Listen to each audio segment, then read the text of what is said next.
IIJS Bharat Tritiya 2026 unveils India's strength as a global jewelry powerhouse. IIJS Bharat Tritiya 2026, India's third largest B2B jewelry showcase, gears up for its most expansive edition yet. GJEPC showcases India's GI-tagged jewelry crafts at the IIJS Bharat Tritiya 2026. 1,100 plus exhibitors from 40 plus cities across India, showcasing in 1,900 plus stalls across 3 massive halls at BIEC. 15,000 plus trade visitors expected from 500 Indian cities and 40 countries. Special focus on the Select Club for Luxury Couture. Bengaluru, 21st March 2026. India today solidified its position as a global jewelry powerhouse as the Gem and Jewelry Export Promotion Council (GJEPC) inaugurated the 4th edition of IIJS Bharat Tritiya 2026 at the Bengaluru International Exhibition Centre BIEC. As the third largest B2B jewelry trade show in the country, the event serves as a strategic sourcing gateway for the upcoming festive and wedding seasons, bringing together the entire jewelry ecosystem to fulfill the growing procurement needs of both domestic and international markets. The inauguration ceremony was graced by Chief Guest Shamati Gunjan Krishna, IAS, Commissioner for Industrial Development and Director of Industries and Commerce, Government of Karnataka. The event was attended by Guests of Honour A. Prasanna Anguraj, Managing Director of Sri Kumaran Thangamaligai, and Pratap Madhukar Kamath, Managing Director of Abaran Timeless Jewelry Private Limited, alongside Kirit Bhansali, Chairman GJEPC, Shri Shaunak Parikh, Vice Chairman GJEPC, Shri Mahendra Kumar Tayal, Regional Chairman South GJEPC. We acknowledge the unwavering support of Ministry of Commerce and Industry, Government of India, the Government of Karnataka, Jewelers Association Bengaluru, Karnataka State Jewelers Federation, and trade associations nationwide in making this possible. IIJS Bharat Tritiya stands as a dynamic platform that drives business, mirrors our industry's resilience, and fulfills its evolving aspirations.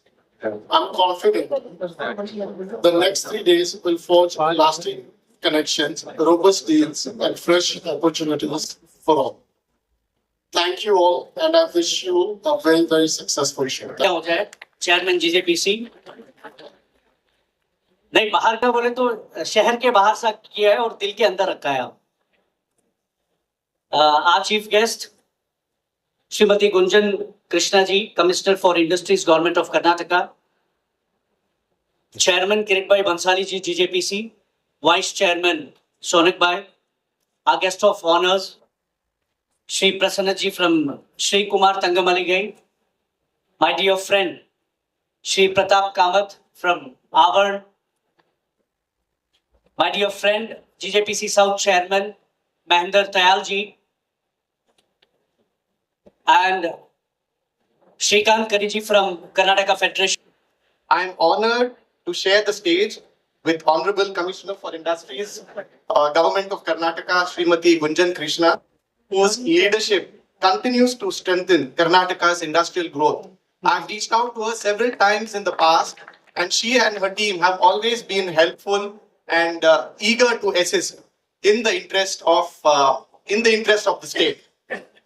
My warm greetings also to Mr. Kirit Bhansali ji, Chairman of Gem and Jewelry Export Promotion Council, and to the entire GJPC team for bringing together this remarkable platform. Greetings to all dignitaries on the dais.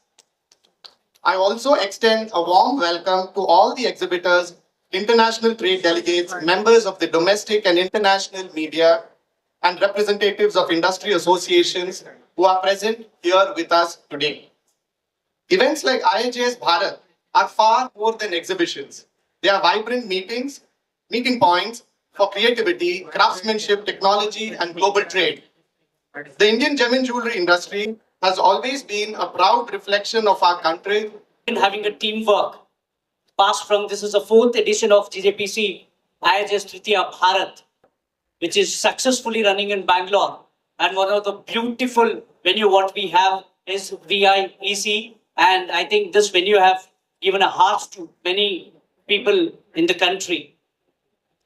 That has been introduced, and we are into the fourth edition. So I'm very, very happy. And I'm told that there are 40 plus countries that are participating, and we have people coming from 500 plus cities all across India and abroad. So this is something very, very beneficial and good for our state. And what I would say is that we need to grow it further. I know that the economy, the state that we are having right now, not our economy is going very well, but the geopolitics, the way it is being played out, the way the tariffs were imposed and now there is a war, we are seeing, there is a lot of fluctuation in the prices. The gold prices went very skyrocketing. Now we have the petrol, which we say another gold is also going very high. Given all that, and of course the challenges that we are facing, we have the synthetic diamond that has come in, and that has also changed the whole dynamics that we are looking at. Given all of that, we need to look at it that how we promote our gems and jewelries. India has so much to offer. If you go to, you would just go to from one city to another, or if you go from north to south and you go to different states, each state has got its unique jewelry and the names that they have, and they're beautiful. And I come from a very family which has I have my roots in the north, and I'm married to somebody from Tamil Nadu. I'm working in Karnataka, and earlier worked in Maharashtra. And I have my relatives who are from sea coming from Punjab. So I have, when our weddings happen, we get this jewelry, from all across India, and that is such a beautiful thing. So you see these polki on Kundan from the north part, and then you see the temple jewelry coming from our south, and you see ruby, they'll say Burmese ruby. My mother-in-law would always talk about the Burmese ruby and the kind of. So what we need to do is 2-3 things. One is, we should bring all of them together in a museum. We definitely want to showcase the craftsmanship, because world over, our jewelries are known more for, we are known for an exporter for the diamonds. The way we refine and cut and everything. Definitely, we need to continue doing more. We have 90% of that market, as I was told. We need to grow in that. But at the same time, we should look at the fine jewelry. How is it, we do not have Cartiers and Bulgaris. We need to get into that space, and that is where the value addition is higher. And we have to work to ensure not only we make for them, but we have our own brands that are coming out and that are known for quality, for something like that's an aspirational kind. So we need to work on it, and I'm sure there are a number of labels that are right now working on it. We were discussing, Sabyasachi has really come out. Sabyasachi Mukherjee has really come out with a very nice label, and it's doing quite well. We need to, and we have, on